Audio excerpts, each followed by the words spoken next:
¿Qué experiencia podemos recoger de este, digamos, debate generado hace un año, a un año de cumplirse ya precisamente este modelo? Sí, correcto. Un año en que la modalidad, ¿verdad?, se implementa y se ejecuta, ¿verdad? Sin embargo, hemos notado de que no cabe la menor duda de que en el país era necesaria hacer una reducción de municipios, ¿verdad?, por el tamaño del país, y había demasiados municipios. Sin embargo, pareciera de que la modalidad,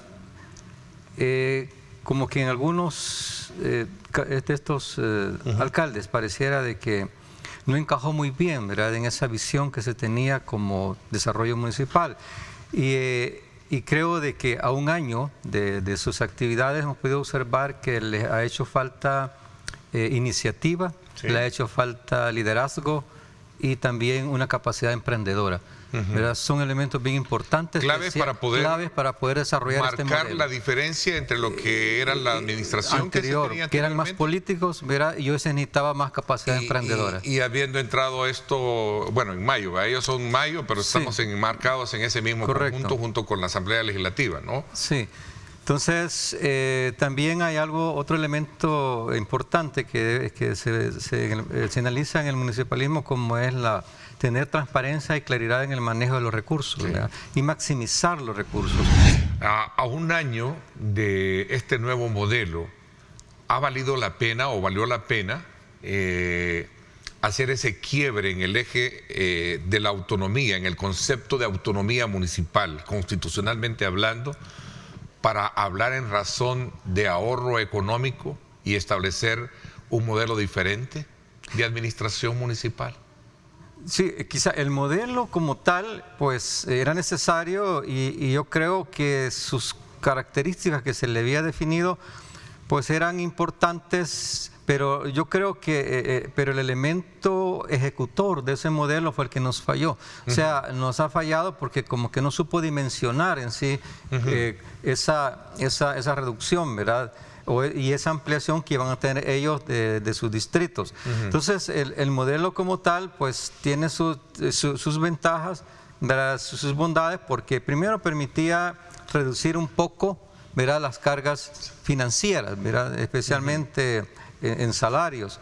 Lo otro también que permitía, el nuevo modelo permitía una mayor descentralización, ¿verdad?, de los recursos y de las actividades que podían hacerse de manera centralizada de un municipio. Sin embargo, que parece que eso no lo supieron percibir muy bien algunos alcaldes. Ahora, no vamos como dicen, a estigmatizar a todos los alcaldes o a definirlos en una sola línea de análisis en cuanto a que se hicieron bien las cosas o no, porque sí hay alcaldes que lo han hecho bastante bien. Sí. Parece que lo entendieron, ¿verdad? Mire, el problema es que nosotros en lo que es quizás en el vocabulario así dentro de la administración pública, gestión municipal, ¿sabe cómo lo definimos? ¿Verdad? Cuando no se dan esos resultados, como la lógica defectuosa. O sea, la lógica defectuosa en términos de administración se da cuando se es incompetente, pero no se percibe, no se da cuenta el funcionario de esa incompetencia.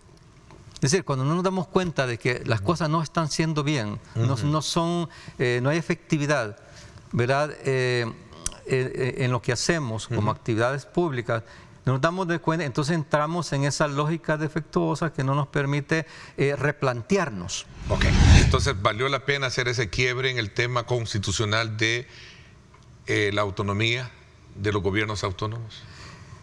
¿O hace falta todavía esperar más?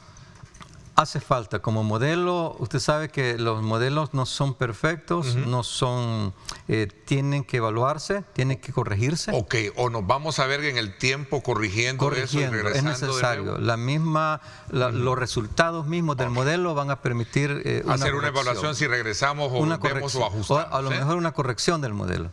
Ok, sí, es interesante. Corono con esa cuestión. Don Nelson, el ministro Rolando Castro, en su cuenta en Twitter, X, dijo que a raíz de muchas inquietudes, preguntas y algunas confusiones, hacía ver él, El incremento al salario mínimo entrará en vigencia a partir del 1 de junio, es decir, la próxima semana. Y tal y como lo hizo en su mención la propuesta del presidente Nayib Bukele. Decía que el Consejo Nacional de Salario Mínimo ya lo aprobó y fue por unanimidad, y en su momento pues, fue ya enviado el decreto a instancias pertinentes para su divulgación a donde corresponde. 12%. Sí. Bueno, todo aumento al salario mínimo siempre tiene que ser muy bien recibido, ¿verdad? Muy bienvenido. Cualquier aumento al salario mínimo. Ahora bien, muchas veces tal vez no satisface los intereses, ¿verdad? O tal vez las expectativas que puede haber tenido la población trabajadora, ¿verdad? Por el problema siempre de las canastas básicas que aumentan cada año. Entonces, sin embargo, yo pienso de que hay que también ser consciente de que aumentar el salario mínimo se convierte también en una carga empresarial, ¿verdad? Habría que ver también si el empresario tiene las capacidades también para poder haber optado a un mayor salario mínimo. Lo importante es que se vaya... O a la inversa. O a la inversa. O a la inversa. No al 12, sino que al 10. Podría haber sido, correcto. Pudo haber sido, porque muchos en el contexto de esta, digamos, publicación, muchos se preguntaron, bueno, ¿y la discusión? Correcto. Es que las discusiones tienen que ser dentro de un punto de vista técnico-financiero. Por eso que no deben de politizarse este tipo de medidas. Entonces yo pienso de que sí, es un buen anuncio, es un buen aviso. La clase trabajadora lo ve con beneplácito, pero también quizás, no sé, verá, si se pudiera sugerir, al menos que se haga de una manera también como pausada, ¿verdad? Y que tal vez podría ser el próximo año o 2 años, tal vez no esperar hasta 3 años, para tal vez que la mesa pues, nacional pueda proponer, ¿verdad? Otro aumento.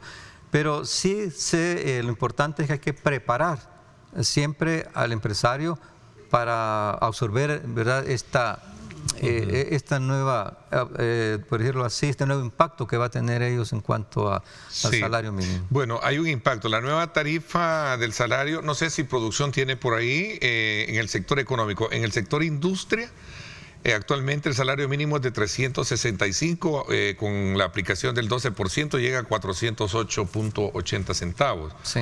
En el sector comercio y servicio, 365 también se mantiene, el 12% es igual el valor. En el sector confección, maquila, de 359 el 12% sube a 402.32 según alguna tasa. Y en la parte agrícola también hay una variación ahí muy amplia, no sé si la teníamos, pero ahí está. Sí, quizás es interesante ver que parece que siempre hay una desigualdad, ¿verdad? En cuanto a lo que es el salario mínimo. La parte agrícola. La parte agrícola, que es tan importante, ¿verdad? Que se genere producción, pero no, bueno, no sé, ¿verdad? Por qué razones no se le da de una manera igualitaria. Sí. Habría que hacer un análisis más profundo sobre eso. Ahora, lo importante también de todo esto es que el salario mínimo en un momento, incluso para el empresario, no solo aplica un 12%. Usted sabe de que ahí va incluido aspectos como las vacaciones, ¿verdad? Los aguinaldos, todos esos, los descuentos para las AFP, todo eso. Entonces ahí usted ve, le provoca quizás al empresario un aumento que le llega casi al 20%, ¿verdad? Es decir, el 12% sí es para el empleado, pero el empresario absorbe un poco más. ¿Verdad? Es decir, no es así tan fácil, ¿verdad? Como por decir, aumentemos el 25%, pues sí, pero para la carga empresarial es mucho mayor. Y eso hay que considerarlo, ¿verdad? ¿Cuál es la lectura que usted le ha dado a este tema en particular? Bueno, primero que había una deuda histórica enorme en cuanto al desarrollo educativo del país, ¿verdad? Y uno de los aspectos fundamentales es esa reconstrucción de la infraestructura. Podíamos observar escuelas en condiciones deplorables, ¿verdad? Insalubres, que ya no puede seguir siendo así de esta manera. Entonces el anuncio del presidente ha causado mucha alegría en la población educativa, porque está permitiendo visualizar un nuevo concepto, una nueva modalidad de escuela, ¿verdad? Ya no aquella escuela de claustro, sino una escuela donde pueda socializar de manera más amplia y más participativa el estudiante. Fíjese de que si hay algo que hay que definir bien claro, es que si hay un proyecto de país, lo primero que hay que definir, si hay un proyecto de país, el elemento de la educación es la que va a generar ese crecimiento y ese desarrollo de ese país. Y para eso hay dos cosas fundamentales. Hay que definir un nuevo concepto de currícula y una infraestructura adecuada que permita desarrollar y formar ese perfil de ese hombre para ese nuevo país. Y eso es lo que se le está apostando, ¿verdad? Por eso es de que es bien fundamental, es bien importante que las escuelas estén dotadas con las herramientas necesarias y los recursos necesarios para que se creen las condiciones de un mejor aprendizaje. Y eso es parte de la visión que pues, el presidente está teniendo al anunciar este nuevo modelo de desarrollo de infraestructura. El tema de la educación, el tema de un plan de seguridad vial es bien importante, más aún con todo este tipo de, digamos, de congestionamiento y de alteraciones que sufrimos, Así es, Ernesto. ¿verdad?, en nuestras ciudades. Sí. Es un punto medular que hay que ponerle atención. No sé si compartimos y abrimos un poco el análisis esta mañana de esa manera, ¿no? Así es, Ernesto, y gracias por comenzar de esa forma. Hay que decir de que el problema de seguridad vial es un problema mundial. Todos los países y ciudades del mundo están a diario viviendo la situación de siniestralidad vial y también están teniendo fallecidos y personas que resultan con traumatismos graves como resultado de siniestros de tránsito. Es por eso que la Organización Mundial para la Salud lanzó el plan para el nuevo decenio de acción de seguridad vial que finaliza en el 2030, es 2020, el nuevo decenio de acción de seguridad vial. Y en este plan la Organización Mundial para la Salud llama a todos los países a sumarse. Nosotros como país estamos adscritos a los compromisos de este plan que consisten en reducir las muertes en un 50% para el año 2030 y con esto obviamente lograr un cambio rotundo en el tema de seguridad vial a nivel mundial. Comencemos quizás por esto, director. ¿Qué entender por seguridad vial, ¿no? Porque sí, hablamos de educación, hablamos de seguridad, hablamos de un plan. Sí. O sea, siento que somos de una forma muy general para llegar a lo específico y entender y comprender, porque detrás de todo esto hay una responsabilidad. Los accidentes no ocurren porque los carros ellos solos se van a chocar, por decirlo, o a cometer el accidente. Es quien conduce. Lo importante para entender el fenómeno de la seguridad vial, de la siniestralidad vial, es saber de que existen tres factores importantes que inciden en un siniestro de tránsito.